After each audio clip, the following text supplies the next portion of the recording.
There is a kind of pain that doesn't come from what people do to you directly. It comes from what they decide you are. Not what you did yesterday, not what you are trying to do today, but what you are allowed to become tomorrow. And the strangest part is that, over time, it stops sounding like an opinion. It starts sounding like a fact. And eventually you stop living as a person making choices and start living as a confirmation of someone else's expectations. And maybe that is the real tragedy of Better Call Saul. This is not the story of a man who simply became bad. It is the story of a man who was slowly pushed toward a version of himself that everyone had already decided on, not through one defining moment, but through a constant repetition of the same judgment, until one day he stops arguing with it and starts becoming it. Before Saul Goodman, there was Jimmy McGill. Introducing him to a future con artist misses the point entirely, because Jimmy is someone who actually tries. He works, he studies law, he tries to build something legitimate inside a system that never fully trusts him. But the real problem is not just what he does, it is how he is seen. He is not just Jimmy, he is Sleeping Jimmy. He's not a real lawyer. He is that guy. He is the kind of lawyer guilty people hire. And once that label is in place, every action stops being neutral. It is always already interpreted before it even happens. Chuck McGill is often seen as a man of principles, a man of law, a man of order, a man who believes in structure above everything else. Officially, he would say it is simple, the law is sacred, and Jimmy does not belong anywhere near it. But underneath that reasoning, there is something far more personal.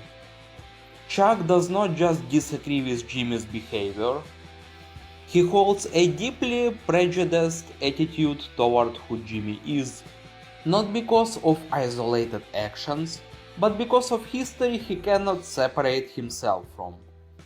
There is resentment buried underneath his principles.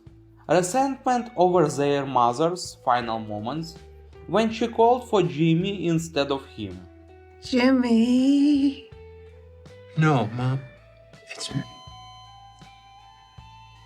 Resentment over how easily Jimmy connects with people, how easily he makes them laugh, how naturally he is liked. While Chuck, intelligent and accomplished, often feels distant, rigid, and emotionally disconnected.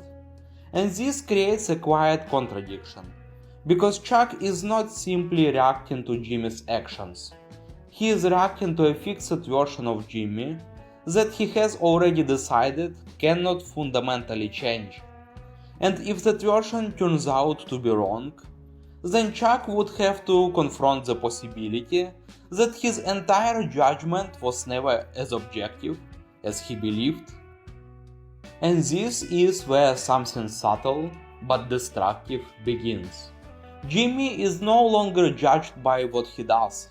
He is judged through what he has already done. If he does something right, it is luck.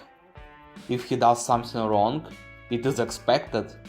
If he tries to change, it is treated as performance.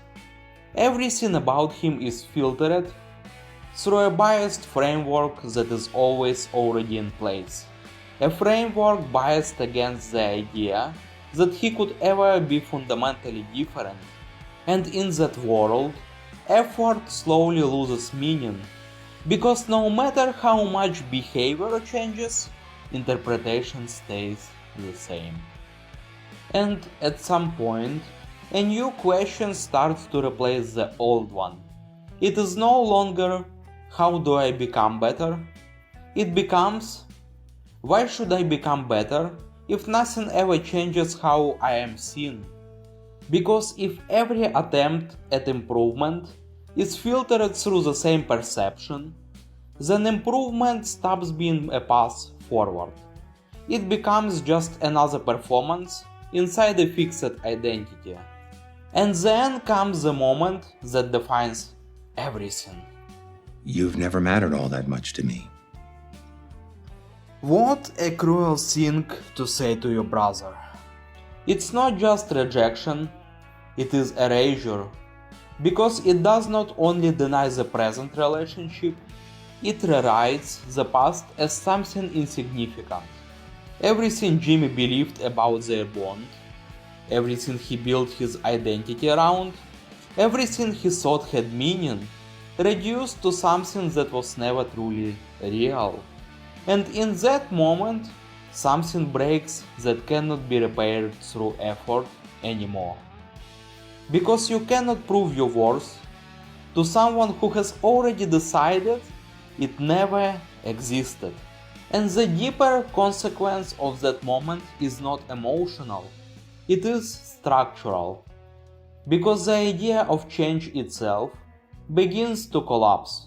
The person he was trying to become better for, his brother, his reference point, his internal standard, turns out to have never fully believed in that possibility in the first place.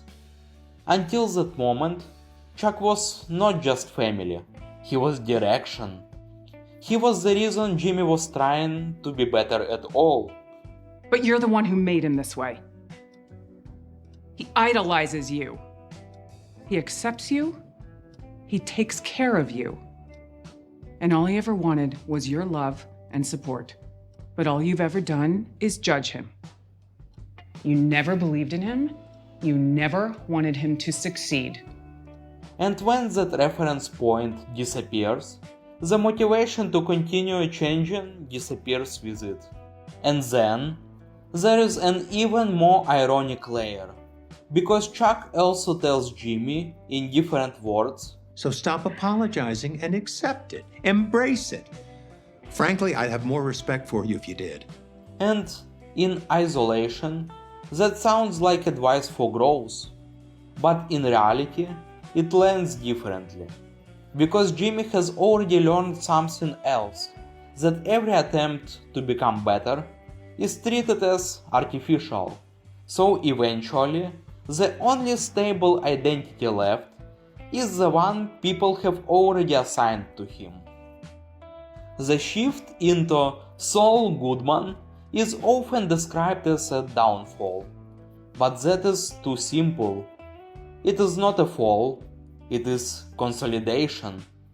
Jimmy stops trying to be accepted by a system that never fully accepted him, and instead, he builds an identity that no longer requires acceptance at all. Saul Goodman is not a disguise. He is the endpoint of a process where every alternative version of Jimmy stopped being treated as real. And that is where the real tragedy lies, not in becoming Saul, but in how that outcome begins to feel inevitable. Because when someone is consistently seen through the same lens, their possible versions of themselves slowly shrink. Not because other versions do not exist, but because they are never allowed to fully exist in how they are perceived. And eventually, a person stops choosing between identities. He starts conforming to the only identity that survives constant reinforcement. And maybe that is the most honest way to understand Jimmy McGill. He was not someone who simply chose the wrong path. He was someone who spent his life trying to become better in an environment that never fully trusted that possibility. Especially in the one relationship that mattered most. A relationship shaped by doubt, by resentment, by a persistent prejudiced attitude toward who he was believed to be. And over time, that kind of perception does not just influence behavior, it shapes identity itself, because it becomes harder and harder to grow in a place where growth is never fully believed in. And if you look at it this way, maybe Saul Goodman was not the person Jimmy McGill chose to become, but the only version of him that a world, biased against his change, kept making possible. If you enjoyed the video, it would mean a lot to me if you leave a like, a comment or subscribe to the channel. Thank you for watching.